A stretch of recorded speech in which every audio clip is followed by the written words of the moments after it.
Yep. Do you want me to just call time? Okay, it'll be on movement, so... Okay. So if I... Okay, and start. There we go. So... Welcome to the adventure. So this is Crash Team Racing for the PlayStation 1, which I am playing on a PlayStation 2, because Sony consoles have that wonderful thing called fast disk speed, so I'm getting quicker loads. And basically, if you've never seen this game before, I'm going to be driving sideways for 50 or so minutes to save the galaxy from an alien, because he wants to enslave the entire human race or something, and turn the entire planet into a parking lot. So he reckons that he won't do that if he gets beaten in a 1v1 race by the world's best driver. So that's what we're going to do. We're going to race against 16 trophies and do 4 key races against bosses to then go up against the last boss in a 1v1.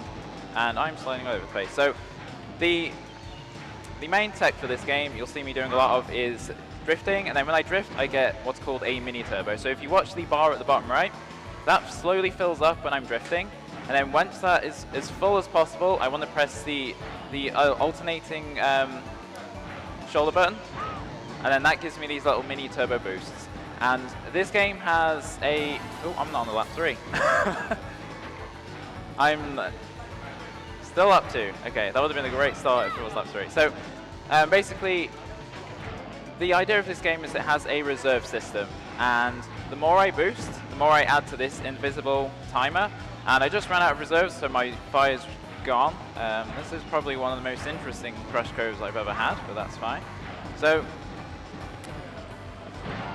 basically, a lot of the tech in this game is just going to be making sure I've got reserves, because when I go over a green boost pad, I get what's called fire.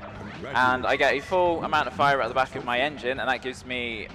Basically, it just adds onto my speed, adds a value onto my speed, and I want to keep that value by basically keeping my reserves up. So you'll see a lot of this power sliding just to keep that fire. So we're going to be going into the second track here, which is Rouge Tubes.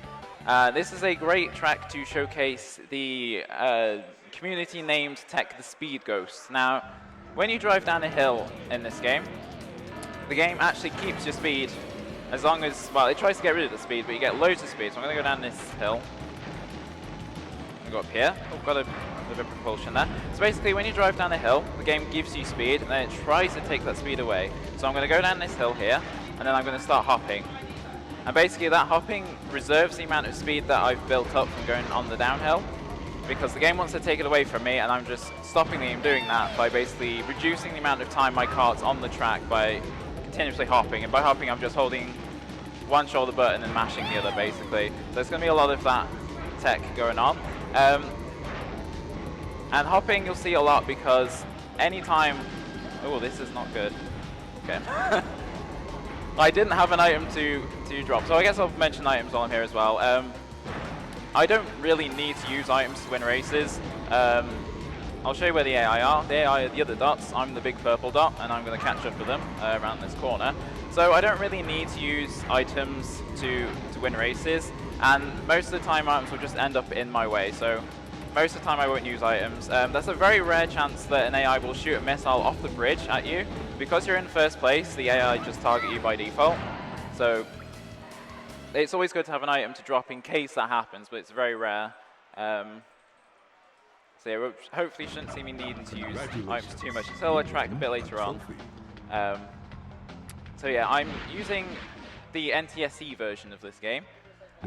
You can be very competitive with either the PAL or the NTSC-U version. Unfortunately, if you have the NTSC-J version, it's no good for RTA speedruns, because the cutscenes are about 1.5 minutes longer. So you'll just, by default, have a worse time. But if you use NTSC-U or PAL, you have a good chance of at least having a competitive time. The world record is actually on PAL, and NTSC is slightly faster, so that sort of gives you an idea that you're not at... Ooh, okay, that's... I just hit a wall there, that's not great. So the main differences between NTSC and PAL is that the jump height on NTSC is slightly higher. So if you look at the bar at the bottom, there's a number that adds up. Every time I'm in the air, that slowly counts up. If I'm just driving straight, the counter will go up to 26 if I'm in the air with Coco off a regular hop. So if I'm just driving on a straight road, that'll go to 26. On PAL, it's 23. So it's a very small difference, but it's enough of a difference that it actually makes some of the shortcuts harder. And this is a shortcut as well that actually gets a little bit more, it's a little slower on PAL because of that lower jump height. But that's one of the main differences. Also on NTSC, the reserves I was talking about before, so basically as I'm building up these reserves, they actually run out quicker on NTSC because of the higher frame rate. So they're running out at a rate of 30 frames a second, whereas on PAL they'd only be running out at 25 frames a second. So you actually lose your reserves. I don't know why he's this far back. He's miles away from everyone else. Which brings me on to character choice. I'm using Coco. Coco is classed as an acceleration character as well as engine. They both have the same stats. They have maximum acceleration, and then they have a 4 out of 6 speed stat. And I can't remember what the handling stat is. And they are only recently discovered to be officially the second fastest character for this category. But because of the improved handling and slightly reduced speed stat, it's actually a lot more consistent to play as Coco, which is why I generally prefer playing as Coco. But you can do a run on as Dingo or Tiny, who are classed as speed characters, I think, by the community. I'm not sure if that's official. But they have the highest speed stat, so they have 6 speed, but they only have 1 out of 6 handling.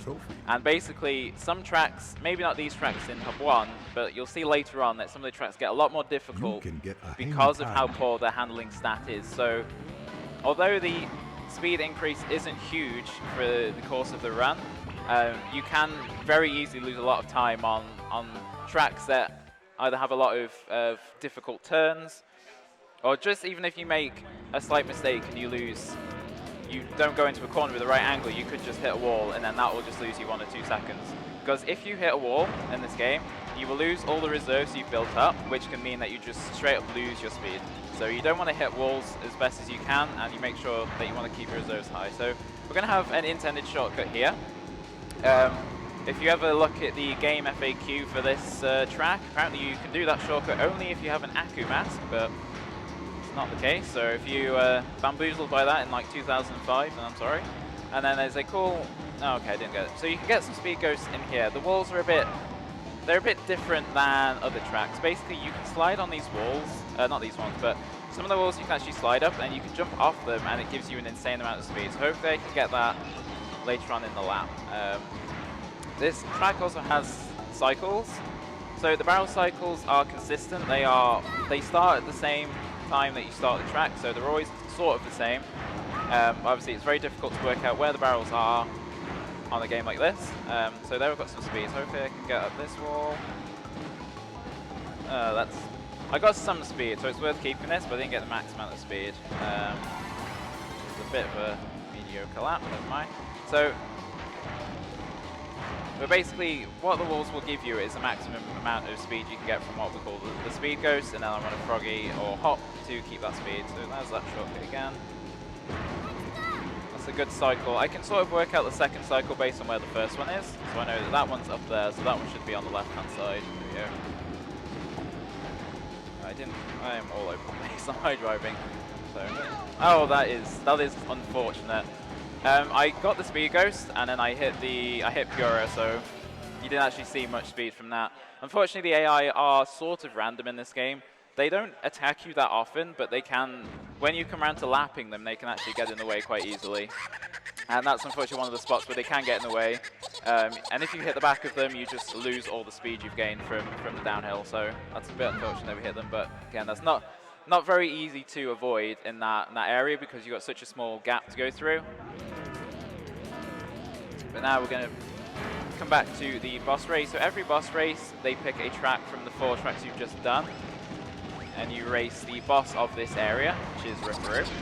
Ripperoo isn't too much of a challenge for us. He's actually one of the most tamest bosses in the run. he only drops TNTs behind him, so he doesn't attack us at all. But if we do catch up with him on lap 3, the TNTs can get in the way, but he's just going to sort of drive about, dropping TNTs, so we're not really going to see him. So again, I'm going to try and get these speed ghosts up that hill. If you have a lot of speed going up a hill like that, you can do sort of what we call a mid-air mini turbo. So you can go into a drift and you can mini turbo in mid-air, and that actually gives you a propulsion off the top of the hill, which is what we want because it gives you a lot of speed. So I was going to mention this sort of shortcut. Very intended, you just kind of cut the mushroom, as long as you've got the speed to do it. Okay, bit of speed there. You might see me throwing items on lap 3. It's only in case I get a turbo item, in case I need one. But a lot of the time I'll probably just, I don't know why. Okay, so that's hub 1. So once we do 4 tracks and then a boss race, we go on to the next hub in the world, which would be, there's 4 hubs. Hub 2, I would say, is easier than hub 1. But it does start getting a bit more unintended shortcuts in it. So we will get a key. So one thing you might have noticed that I've been doing is I've been picking up Wumper crates. Basically, every single time you pick up a Wumper, it adds to one of these invisible speed stats. If you pick up 9 Wumper, that's the maximum speed boost you can get, but you can pick up a 10th Wumper, and the 10th Wumper will improve the weapons you can pick up. Because we don't really care too much about the weapons, usually if you get 9 Wumper, you're fine. But each crate can give you a maximum of 8 or a minimum of 5. So you want to hope you get 8, because every single Wumper gives you speed. So you'll get more from the 8 than you will from the 5. But you're guaranteed to get a maximum of 10 Wumper if you go through 10 Wumper crates. So I just did a quick strat there where I looked behind me. Sometimes entering these hubs, it lags a little bit for a few frames, so I look behind me just so it doesn't. It loses about a frame, but whatever. So this is the first track where we're seeing some RNG that can really start to lose us a considerable amount of time. So I basically need here an item that I can throw. This is not an item I can throw, so I can't take the shortcut. But I need an item I can throw or shoot, because you need to shoot the door, which will then open for you. So this can be a bit problematic for, especially my last week of attempts where I've had really strong starts, and then I've come to this track and I've only been able to take the shortcut once or twice. Every time you can't take the shortcut, you lose about 2 seconds. So it's really, for a game like this, it's actually really important that you want to get 3 out of 3. But this is definitely an item I can use, so I'm going to through this tunnel, get around these flame guys. So I'm going to get speed ghost down this hill as well. I'm going to shoot this door, and this just cuts the corner. They're going all the way around. So that, again, that saves about 2 seconds, but it's completely dependent on RNG and whether or not we can take that shortcut. And I'm going to do a speed ghost here, so I'm going to land there and I'm going to just hop across the grass. So I have quite a bit of speed to do that, and it cuts the corner nicely. It can be a bit risky if you don't have enough speed for a strat like that. You can get caught by the grass and it will slow you down. So this is also something we can use. You can throw potions if you hold the up arrow and shoot. So 2 out of 3 is, I want to say 2 out of 3 is sort of the average I usually get. 3 out of 3 is obviously the best, where you get the shortcut all 3 laps, but 2 out of 3 is definitely not one to complain too much about.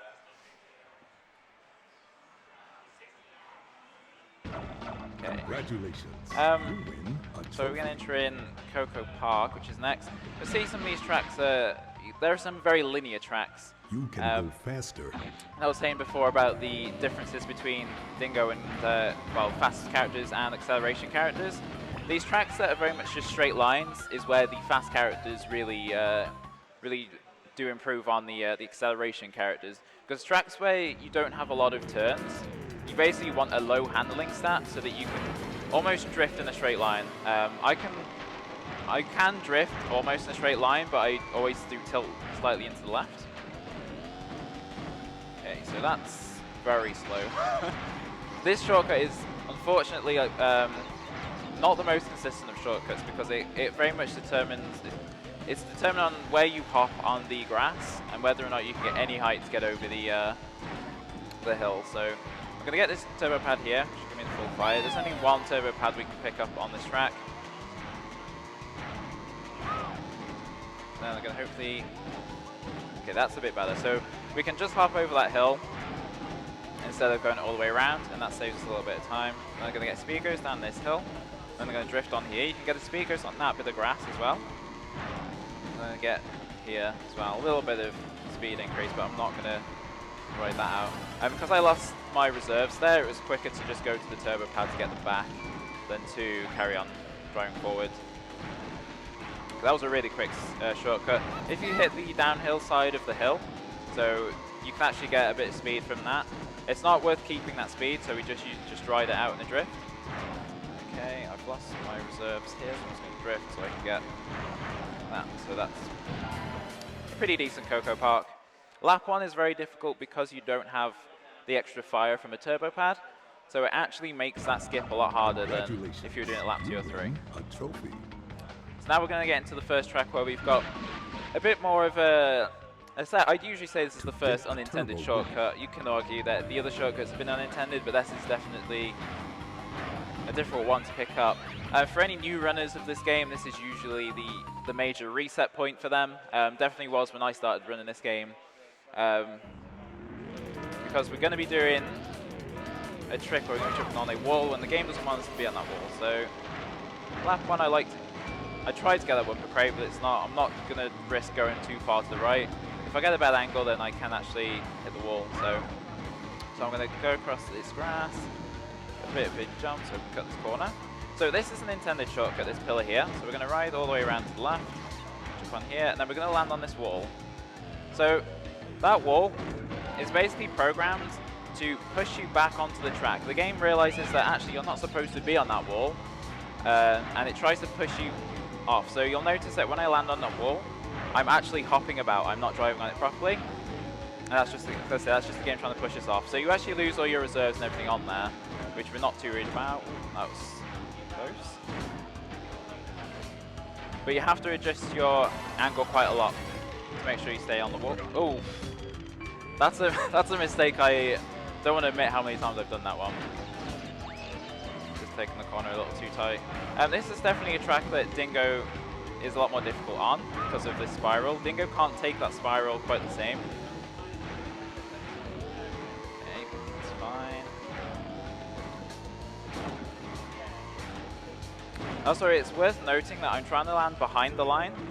I can't jump over the line there. If I jump over the line, the game will not count my lap, and I'll have to do a detour to make the game work, count that lap. So if you're too far off the ground when you cross the finish line, it will just assume you've jumped over the finish line somehow and you're actually back at the start of that lap. So it's really important that you don't land too close to the finish line in case you do hit it. I'm just going to activate this mask here. There's basically a cutscene where Aku tells us that we're going past a boss garage and how to unlock the boss garage. It's quicker to just activate that cutscene there and take that corner sharply, because at some point in the run we're going to have to activate it, because it actually loses time to avoid that cutscene. So we're going to just do it there.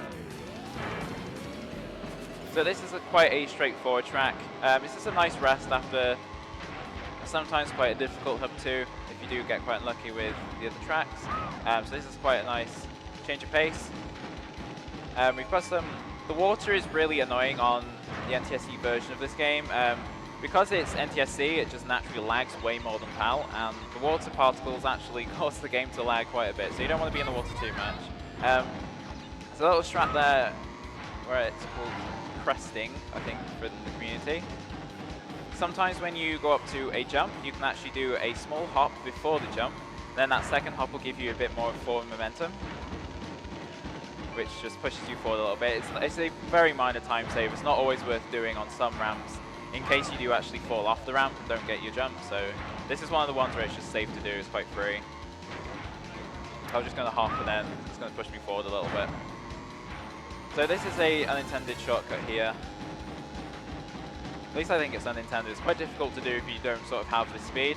The idea of that is I'm just going to get a bit of speed from the downhill and then jump across the gravel. Sort of similarly to keeping speed from Speed Ghost. So when you've got more speed than you should have, you want to hop, but that also works when you're driving off-road. You want the game to not take the speed away because you're driving on an off-road. Because obviously, like most games, if you drive off the track, it actually does slow you down a little bit. So you can also do these hops on the off-road section just to keep the extra speed that you should just have by default. So now we've got this big boy, Papu. He's the second boss. He's an absolute unit, I would say. Some great jiggle physics. If you run the PAL version of this game, there is a language glitch, which unfortunately we can't do on NTSC because the only language in America is English, apparently. So the PAL version, being the European version, has a multiple language selection screen, and you can actually cancel that menu.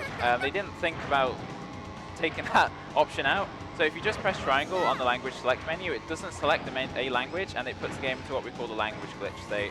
And it actually changes some of the cutscenes. And that saves language glitch on PAL.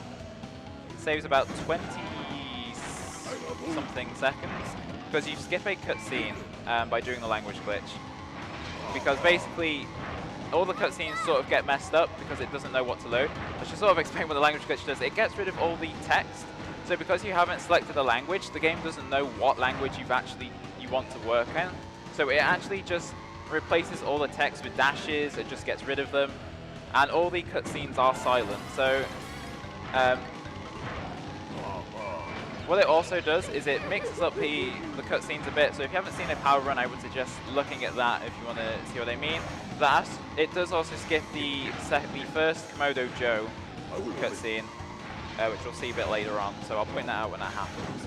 Again, we're just doing the same tracks we did before. Oh, I could have made that. I was made a bit safe, so we get to a different strat. Okay, I'm going to do the safe strat. Let's not bother with that. So I'm just going to jump down here. That's up 2. That track can be quite difficult because Papu starts dropping out potions, and because we're skipping so much of the track, we can actually catch up with Papu's potions that he's dropping. So it can actually be quite difficult on lap 3 because you can't really see where the potions are sometimes. He can actually put them right behind a crate, so you can actually hit a crate and then there's a potion right behind it. So now we're going to go into hub 3. We've got 2 keys. We can open the gate, and we're going to be going to the first sort of major reset point if you're sort of more of an experienced runner, because a mistake on this track can cost, it's just a straight up 10 seconds, and at the level this game's at, a 10-second mistake can mean the difference between a PB and not. So this is definitely a track where I reset a lot on, because I can't keep sort of a 10-second mistake. So this is also the only track in the game that has a global cycle. This cycle is different all the time, so I'll show you where that is. There's a boulder that basically scoots across the track down here. So that boulder is always different, because they say it's on a global cycle, and it's really frustrating if it hits you. So we're going to jump over there. That's an intended shortcut. So I'm going to do 2 jumps here, and I'm going to hit the wall. Okay, I'm not going to do 2 jumps. Well, I'm demonstrating what happens if you don't do the shortcut. So basically, what I wanted to do was jump over the fence there, and I have to go all the way around. And that straight up loses 10 seconds, unfortunately. Hitting that wall, it's just 10 seconds to get around the other way. You can't do the shortcut again. You just have to go around the slow way. That's really unfortunate. We get this one. That shortcut's quite deceiving. It'd be a lot more difficult than it looks. Okay, there we go. So that's jumping over the fence there. And then you can get a speed goes here. That was quite a difficult one to get. I don't usually get it too often, because sometimes there's just very small hills that you can get a bunch of speed off if you land on it right. Sometimes, not every hill gives you a speed boost, and some hills do, only if you hit them right. So hopefully we can get again. Okay, there we go. So that was 2 out of 3. I think most of my marathon runs end up being 3 or 2 out of 3. So at least I didn't lose 20 seconds there. So now we're going to introduce a new strat. It's the worst thing in the world. I'm going to mash start. Congratulations. I didn't get it. So basically, if you mash start when these trophies are going up, outside of Hub 2, we don't have any more Aku hints. Basically, Aku's done all his hints, so whenever we end a track, we just carry on going.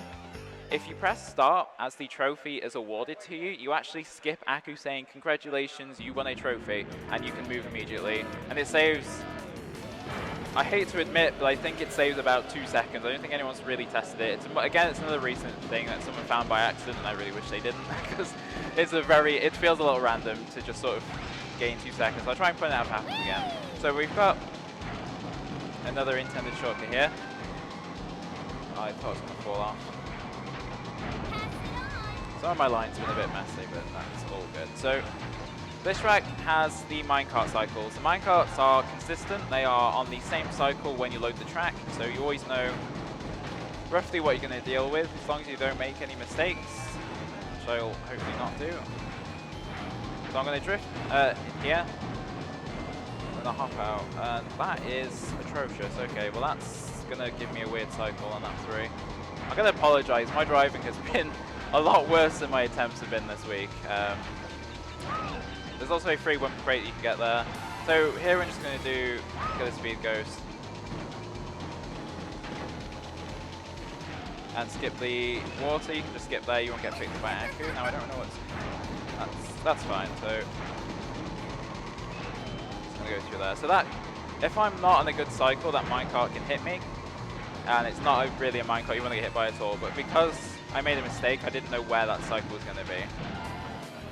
If you jump at the end of this track, you can actually jump over the finish line by complete accident. And if you jump over that finish line, you have to do the entire track again. There's no way to go back and sort of undo your mistake. So it's really got to be careful when you drive on that dirt not to do any hops, because you can just skip your lap, and that's pretty much, you have to reset the track if you can't beat the AI on that one. So now we're going to come into Polar Pass. It's quite a notorious track for, again, there's more unintended shortcuts on this one. They're quite a difficult one. It's one I struggle with a lot, so hopefully we can get it 3 out of 3. So I'm going to detour a little bit here just to get that one crate, and then we're going to get this boost pad. There are seals on this track. Again, they're on the same cycle. He can hit you there. He doesn't, so I'm going to hold square and match the direction. No, wait. Okay, that's fine. So what I did there is to turn around, I held square, and then I held a direction, and then I just mashed a jump button, so I mashed the hop. And then I did a turn in place, so I kept my momentum going backwards, I turned around.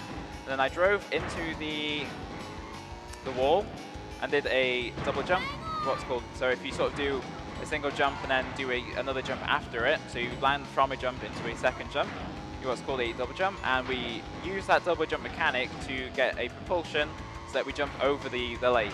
That saves about 5 seconds, this one saves.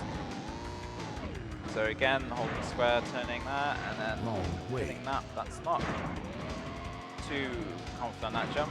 Sometimes it's very difficult to see what your angle is on that jump, because you want to make sure you have enough distance to clear the hole. You can get too much speed and go too far and fall off the other side, which I've done before a lot. Or you can just not get enough speed and you don't make it to the other side and you have to try again, which I've done even more times. This is definitely one of my weakest tracks.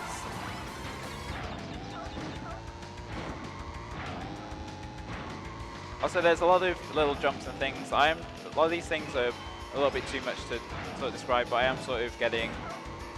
I do jump off certain hills to get either propulsions or speed ghosts. No, wait. Okay, that's 3 out of 3. I think this is possibly the first marathon I've gotten 3 out of 3 on this. Again, it's another one of those tracks where I get 2 out of 3. Okay.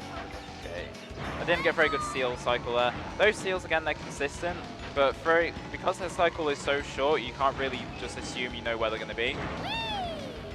Oh, that was interesting. For some reason, I lost all my speed because I hit an AI. I'm not sure what happened there, but it doesn't matter. Okay. So quite happy we got through that track relatively pain-free. Congratulations. You win. Yeah, I'm not getting these trophy skips. All I'm trying to do is mash start. There's a very small frame window to get it. So now we're on Tiny's Arena. This is the longest track to do in a speedrun, I think.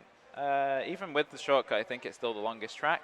Where each lap is going to be hopefully no more than 1 minute and 3 seconds. So I'm setting myself up here.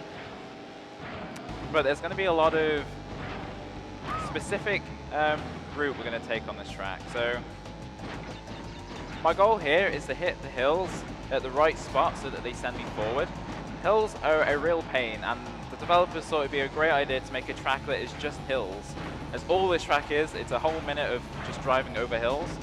But the issue is that you have to hit the hills correctly, or else you will end up losing your speed, or you might just not get propulsion, things like that. So it's very specific sort of movements I'm doing. I don't need that boost pad. One thing I didn't mention is that when you hit a boost pad and you have your reserves to keep your speed up, I don't need to go over another boost pad.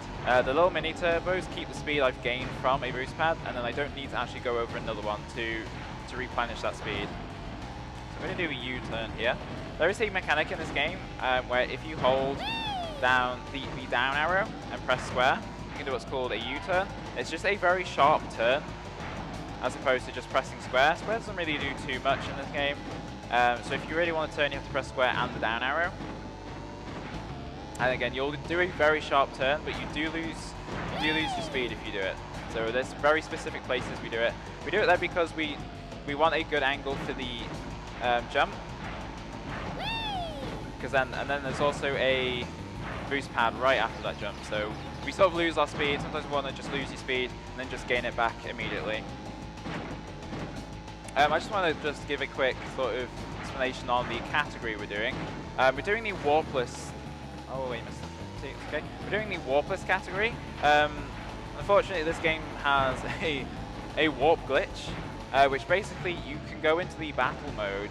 It's probably just easier to watch the run than explain it, but it's possible to finish this game in about 5 minutes from the start screen by going into the battle mode, and you can glitch the game by loading the credits of the end of the run, and then you actually just finish. That's what we class as a game complete, is if we can load the credits. So there is a speed run where it is the warp category, which is 5 minutes. And Warpless is sort of the traditional 80% of this game. As with, I'm sure, most games, we don't want to lose this category because it's now technically arbitrary. It's not the fastest way to play the game, but it's definitely the most popular for this game. There is a shortcut in this track which saves about 13 seconds, but it's so difficult that even time trialers have to grind many attempts just to get it 3 out of 3. It's sort of one of those things that it's just not humanly possible to do consistently, but it consists of sliding up a wall at the right angle, and then you actually slide over the wall. But because you have to have such a specific angle to do it, and you sort of need a faster character than Coco to do it a little bit more consistent, we just choose not to do that in a speedrun. There is a lot of time that you could save by doing it, so luckily that track's over.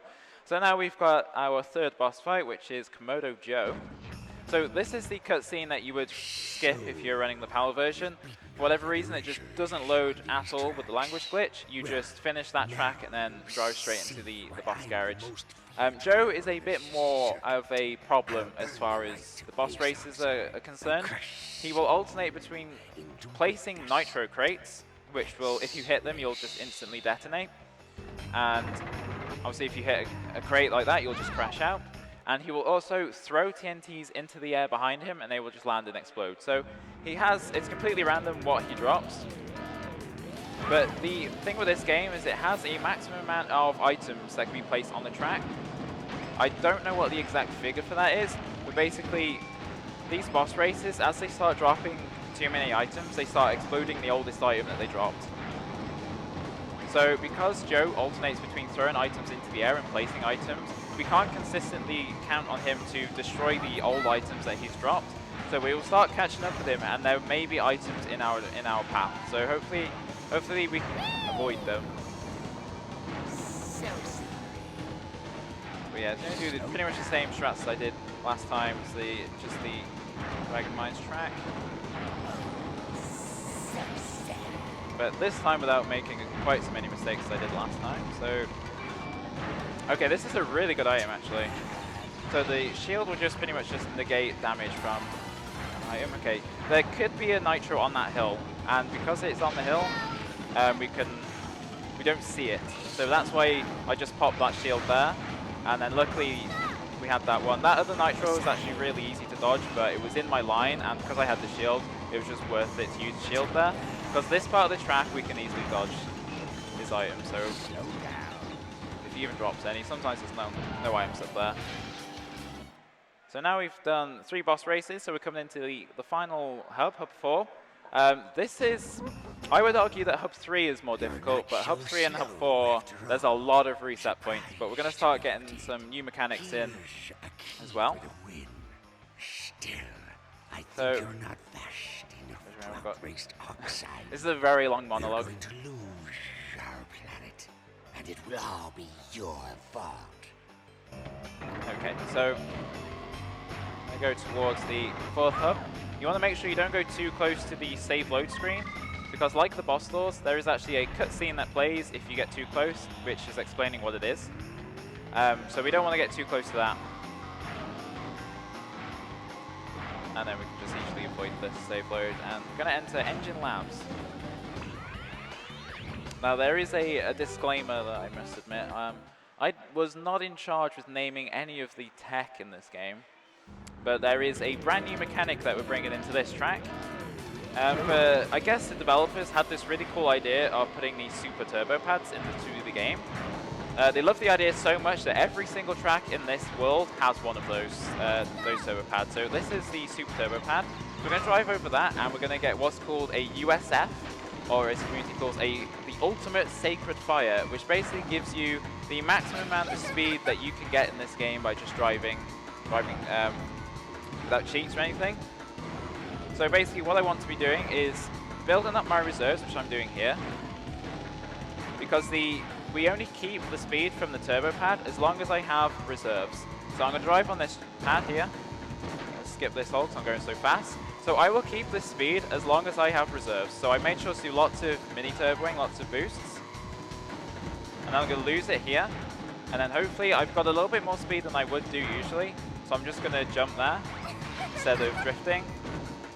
And then we can just chain those and get another one there. So you can only do this mechanic off the super turbo pads.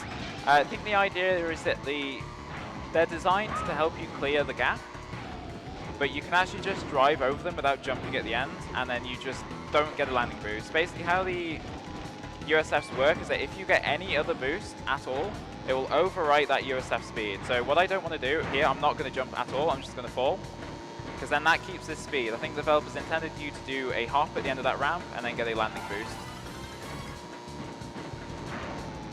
Okay, I got a bit more speed here as well, so I'm going to keep this going.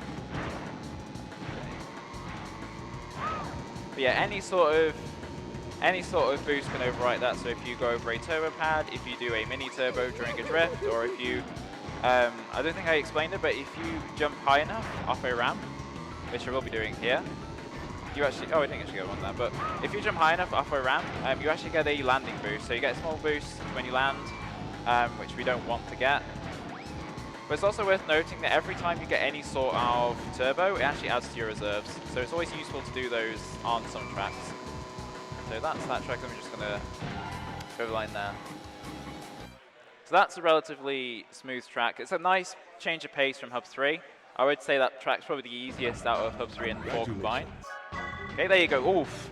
There's a 2-second skip. So basically, I paused the game and unpaused, and that skipped Aku rewarding the trophy to me, and you gain control immediately. But again, I don't think there's a consistent setup for it. I just mash start.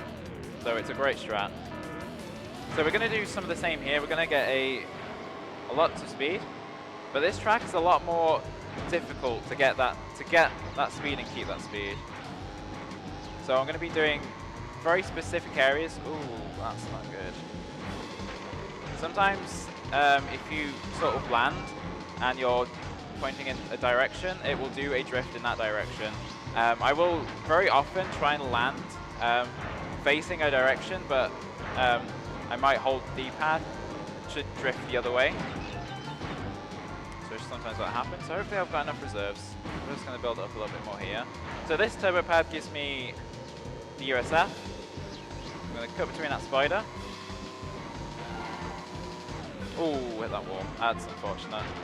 Because you have so much speed, it's actually really difficult to control the cart there.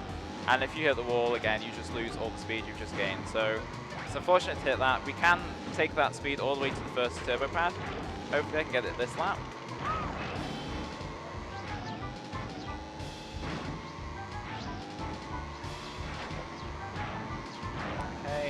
I can get that turbo pad on my left, but I actually feel it's better to just keep drifting there because you actually get more reserves from these mini turbos than you do from turbo pads. There is actually an active time trial community who are using TAS tools and checking RAM values. Oh, that's really frustrating. But there is an active TAS community that are looking at the RAM values, so we're actually learning a lot more about the game recently than we ever have. And it's actually, if you do these mini turbos, they add to your reserves more than driving over a boost pad does. I missed the mini turbo. Okay. That missile could have been quite bad. That missile is shot from the AIs taking the ramp above me, so they can actually just straight up shoot me on the track below. Yeah, hopefully this is enough speed. This spider cycle is usually quite consistent, but he's actually got a lot smaller hitbox than it looks. You can just sort of slip in there. But again, because you've got so much speed, it's just taking the corner after it. It can be quite difficult. Congratulations. You win a trophy. So now we're getting into the last 4 tracks of the game, which is the same 2 tracks twice. So Hot Air Skyway and Oxide Station are considered the hardest tracks, especially for new runners until you get used to the shortcuts. Here there's a lot of time you can just lose, a lot of runs compared to die, but once you hit this track, you're only going to be doing this on one other track, and then you're going to do them back to back. So what I'm going to do here, I'm going to drive up this part of the track, I'm going to load the track, I'm going to U-turn, so I'm inside. That is really annoying, I didn't get the mini turbo, doesn't matter though. Might mess up my AI, so I'm just going to drift backwards. I'm going to get one crate, why not? So I'm going to jump down here, and I'm going to fall down here. So that is a skip where basically I have to load some of the track so that I can land on that part. If you just try and jump down, that is really annoying. The AI got in the way for that one. I had to take the shortcut as quick as I could. This is already kind of atrocious. So basically that first shortcut, how the checkpoint system works in this game is it sort of works out how many pixels or how far on the track you've driven, and it loads that much of the track ahead of you. So I need to drive forward so that enough track has loaded so that I can do that shortcut. It's still faster than going all the way around, even though it looks kind of slow.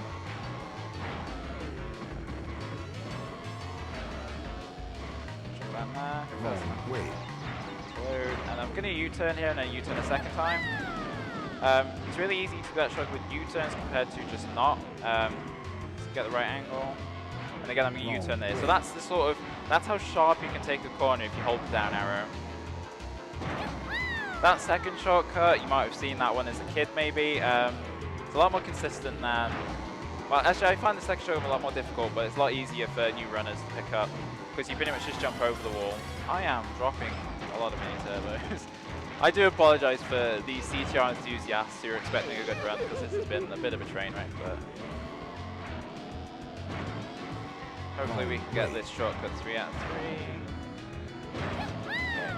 You can also get a speed ghost at the bottom of that hill, which will give you a bunch of speed, but it's very precise, so I don't usually worry too much about getting it. I'm lapping the AI here.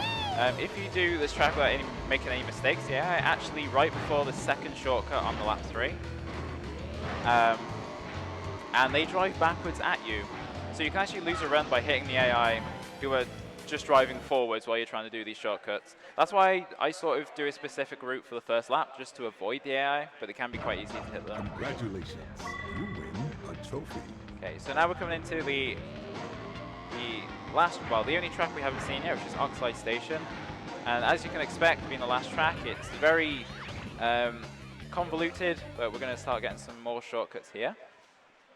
And again, this is a very difficult track for learning the shortcuts on, and even experienced runners will make a lot of mistakes on this. So what I'm going to do is I'm going to drift onto this wall. I'm going to jump. That is okay. That's fine. That's not really what I wanted. So I'm going to just stick to that wall to avoid the AI. Jump on that wall. Okay, I played a bit safe there. So pretty much what I did was the exact same thing that I did in the last track. I loaded part of the track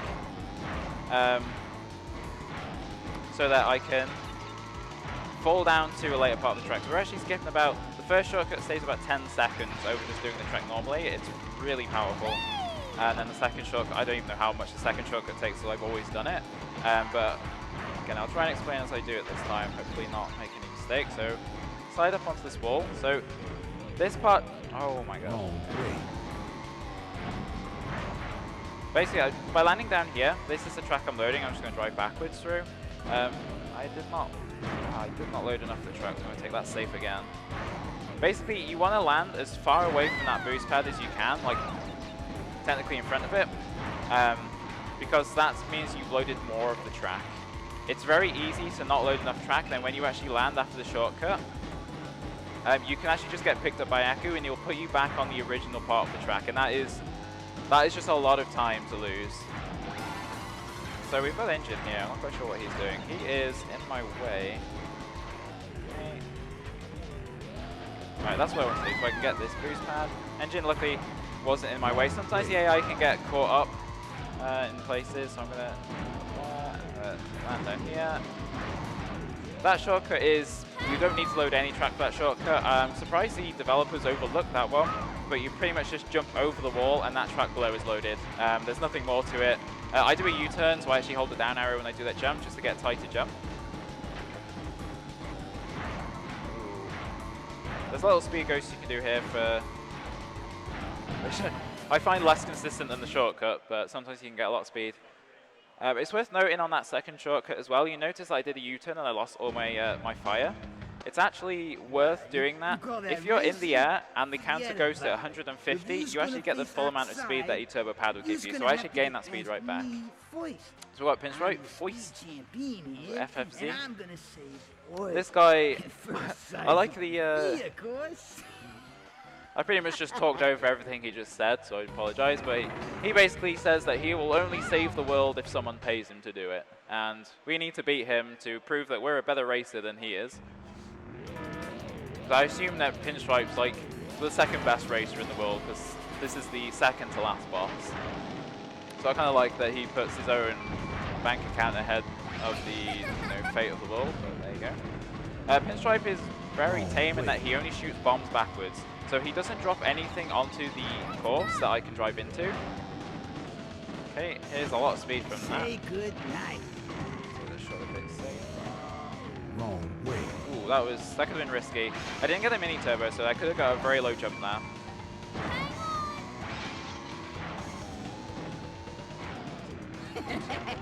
So we're going to be pretty much doing a lot of the same things. Hopefully if I don't make any substantial mistakes, I won't see Pinstripe at all this entire track, which is the plan. If you do make a mistake, you can actually be behind him on the last part of the last lap. And because he's shooting bombs, you have to avoid his bombs. So hopefully I don't make any mistakes, or else I will have to deal with that. Oh, I got the speed. Damn. Have some of this. That was a lot of speed. Okay.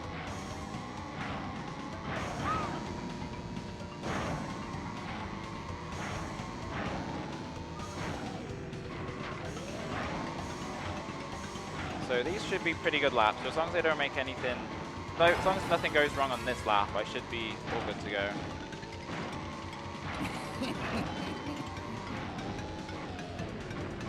You're mine. Okay, that was a bit of a late jump. I was a bit worried about that one. Oh, that's okay. That's interesting. I don't think I've failed that part of the shortcut in a while. So much that I don't actually know. But okay, that way. Luckily I didn't lose too much time. But I might still have to deal with Pinstripe.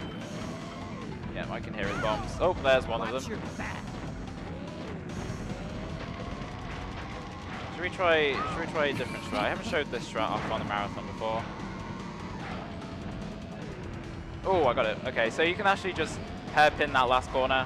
Because if you look on the map, it's the bottom right. You pretty much just do a U-turn, but you can actually take that corner. It's really difficult, so I don't usually do it in runs, but lap 3, it's a nice bit of time save. So now we've beaten Pinstripe, we've got one more race, which will be Oxide, who's the main antagonist of this game. Here's a key for your troubles. And of course, Oxide, he doesn't even have a car, he has a spaceship. The little terror vermin is And you could probably guess which track we're going to be going into now. But this is, if you have a run alive at this point, apart from your heart rate being about 300 beats per minute, your run can die to really bad RNG on this level. So even if you get this far, it can be unfortunate to lose a run to bad luck. Oxide straight up cheats. On we go. And his speed stat here is completely random. He has a number of configs. He had quite a fast one there, so he was alright. Sometimes he can go really slow, and he can block the shortcut. But luckily, he just got away from me there, so I could just go on normally. So we're doing the same again. I'm going to be taking... Ooh. There we go. Oh, that was a bit risky. I'm not quite sure what happened now. I nearly fell off the wall, so luckily I managed to keep on. So that's one shortcut down. It's one of those strikes where you can also get a lot of one-per. So what I am going to start doing... Oh, this is perfect. So basically I was saying about how RNG can ruin the run. On lap 3, Oxide has a random amount, a config of where he can drop items on this area. And this area is where we want to be doing this really difficult shortcut that will lose a run if we don't get it. So I need to make sure that I can either dodge whatever he puts on the track or I can block it. That was really annoying. I don't know what happened there. Fortunately, my jump didn't come out. Should work. Wrong way. Drop down. Okay, it can be, sometimes it can be really quick recovery on this track, but other times you can just keep failing and then failing and over again. So it's a very easy track to snowball mistakes on. So hopefully we're going to config so we don't need to use a shield. I don't like using shields because actually it distracts me from where my character model is. So here we are. Ooh, that was a bit annoying. Okay, I got a drift that just went the wrong way, but that's okay. So that was another great way to do a shortcut. So those potions can be a pretty random configuration in that spot. And oh my god, this is not great. Okay. I need to land a bit further up because I didn't actually get a very good landing. Unfortunately, I made so many mistakes in this track. I have to deal with this nonsense. So I have to dodge Oxide throwing potions. If you don't make any mistakes, you don't see Oxide this entire race. Oh, okay, I didn't even see that one. That's unfortunate. It's a bit of a shame to lose to have this run sort of go a bit slow at the end. But again, it's really difficult to dodge these because they're random. I didn't even see that one. And these give random effects. That's really cool. And time. Sorry, I forgot to announce when time was. Sorry, that was my bad. I was so into the commentary there. But yeah, that CTR was at 52, I think it was about 52.35 or something, which is not too bad. That's about a minute and a half off my PB, but as long as I get a 52, I'm usually quite happy. So, and yeah, we're just going to skip to the credits. And that's pretty much CTR. We have this nice little cutscene with Oxide, a bit of a sore loser, and yeah, we get this little cutscene, but yeah, that's pretty much it for me.